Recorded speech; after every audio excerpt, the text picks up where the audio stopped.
जिसके पास राम रूपी धन है वही असली माला माल है।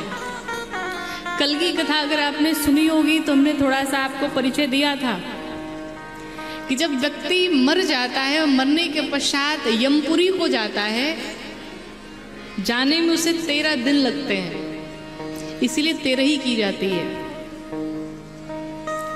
तो जो पापी व्यक्ति होता है, जिसने जीवन भर पाप किया है, जो पापी है, चोरी की है, डकैती की है, लोगों की हत्याएं की है, दूसरे का कभी भला नहीं सोचा, सोचा भी तो सिर्फ बुराई सोचा, तो कहते उसे यमराज के दूत जिह्वा में कांटे लगा करके खींचते हैं, किसी के पांव में रस्सी बांध करके खींचते हुए ले जाते हैं। गरम गरम कड़ाहा जल रहा है, गरम गरम तेल पड़ा हुआ है, उस तेल में व्यक्ति को उबाला जाता है। जैसे पकौड़ी छानी जाती है ना, पकौड़ी तली जाती है, ठीक उसी प्रकार से व्यक्ति भी तला जाता है, पर मरता नहीं है, कष्ट झेलता रहता है।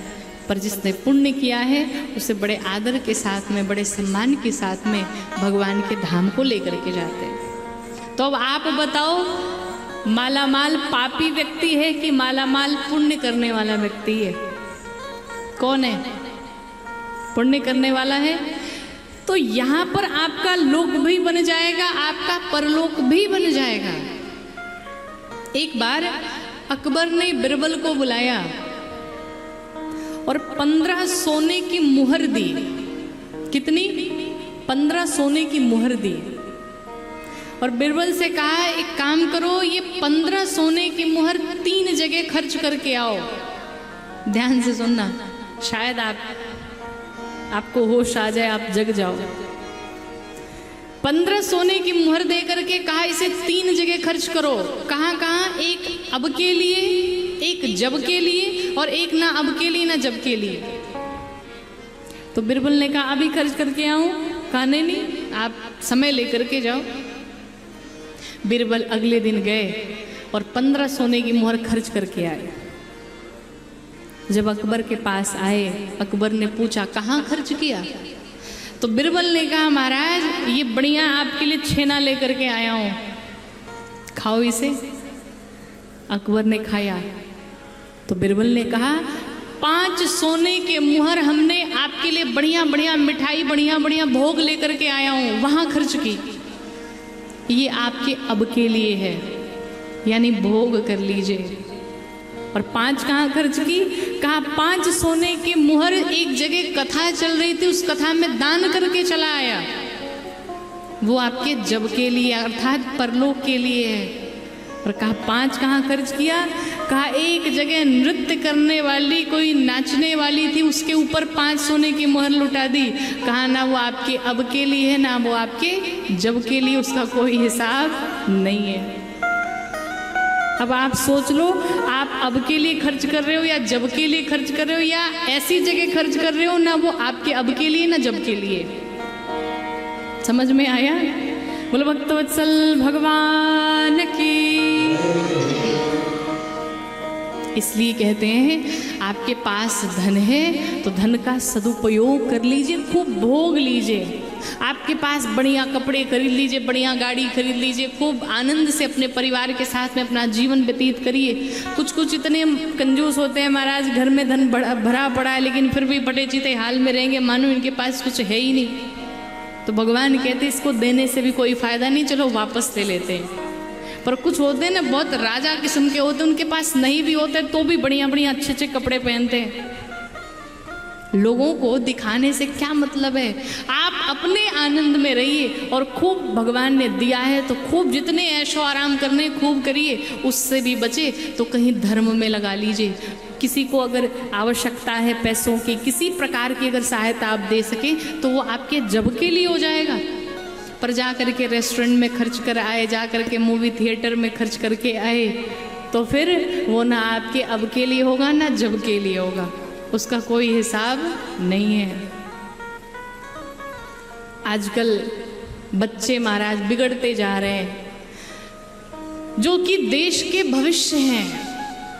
हमने आपसे कल भी कहा था कि 3 जगह से बच्चों को बचाइए।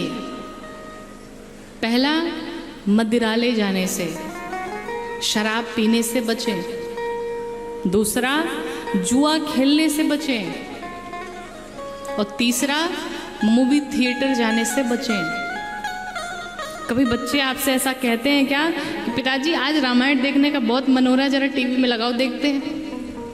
कहते हैं क्या? नहीं कहते।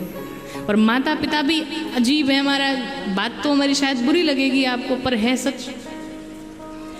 जहां पर जिस दृश्य को माता पिता भाई बहन साथ में बैठ करके न देख पाए, आज माता पिता भी बेशर्मों की तरफ बच्चों के साथ बैठ करके मूवी देखते हैं और कहते हैं कि हम तो फ्रेंड जैसे रहते हैं, पापा तो हमारे साथ बिल्कुल फ्रेंडली बिहेव करते हैं।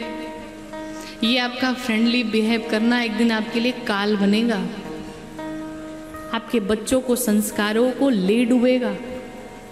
अच्छा एक बात बताओ, अगर हम आपसे कहें कि हम शराब पी सकते हैं क्या? उत्तर देना, हम शराब पी सकते हैं? हाँ, जरा हाथ उठा करके बताओ। नहीं, यहाँ भैया लोग बैठे हैं, पी सकते हैं क्या? नहीं पी सकते। अच्छा, हम जुआ खेल सकते हैं क्या?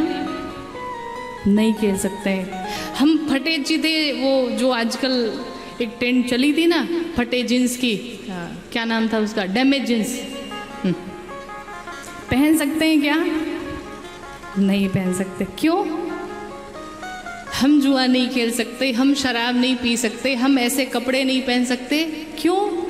आपके मन में कहीं ना कहीं है कि ये बुरा है और हम ये बुरी चीज़ नहीं कर सकते। आप नहीं देख सकते कि हम कुछ बुरा करें। तो जब मेरे लिए बुरा है, मेरे लिए ये रूल लगा है कि हम ऐसा नहीं कर सकते हैं, बाउंडेशन है, तो आपके लिए क्यों नहीं है? अगर हम नहीं पी सकते, हम नहीं खेल सकते, तो आप क्यों खेल सकते हैं? आप क्यों पी सकते हैं? रूल सभी के लिए एक ही है, पर फॉलो आपको करना है कि आप क्या करते हैं। आपके मन में तो है कि ये बुरा है, लेकिन फिर भी आपके मित्र ऐसे मिल जाते हैं कि चलो बहुत टेंशन है, थोड़ा सा शराबी भी कुछ कम नहीं है महाराज। देखो, एक शराबी ना कई शराबी तैयार करता है। पूछो कैसे? एक पीता होगा तो अपने मित्र को बुलाएगा, पहले दिन अपने पैसे से पिलाएगा, दूसरे दिन पिलाएगा, तीसरे दिन पिलाएगा, और जब एक हफ्ते उसको बढ़िया पिला दिया तो एक हफ्ते के बाद वो नहीं कहेगा, दूसरा वाला खुद ही कहेगा टाइम हो गया चलो चलते हैं। सही है? राइट? यही तो होता है। जब एक शराबी इतने शराबी तैयार कर सकता है, तो क्या एक भक्त 10 भक्त नहीं तैयार कर सकता है? क्या एक भक्त की ये जिम्मेदारी नहीं बनती है कि वो भी 10 भक्त खड़ा कर सके? साल भर में अगर आपने 10 भी भक्त तैयार कर लिए, भगवान के चरणों से ले जाकर के 10 व्यक्ति को लगा दिए, तो समझो कि आपका जीवन सार्थक हो गया। बच्चे मूवी देखने जाते हैं महाराज, माता पिता को समझाना चाहिए तुम्हारे पढ़ने की आयु है, तुम अपने मित्रों के साथ में खेलो। बहुत सारी चीज़ें हैं जो आप एंजॉय कर सकते हैं, अपनी फैमिली के साथ एंजॉय करो। क्या ज़रूरी है कि आप ऐसी फालतू की मूवी देख करके अपने बच्चों को बिगाड़ेंगे? पर मॉडर्न के नाम पे न जाने आजकल क्या क्या होता है महाराज। गाने भी बच्चे गाते हैं, मुझे पीने का शौक नहीं, पीता हूँ गम भुलाने को। बताओ, यही पड़ा है। तो जब आप ही उसे सिखाएंगे तो वो क्यों नहीं गलत कार्य करेगा? और फिर बाद में माथा पटकते हो कि मेरा बेटा तो ऐसा निकल गया, मेरी बिटिया ऐसी निकल गई। ये गलत व्यवहार है। बच्चों को संस्कारी बनाइए। संस्कार जिसके जीवन में नहीं है, समझो वो पशु के समान है, वो पशु ही है। इसलिए अपने बच्चों को संस्कारी बनाएं।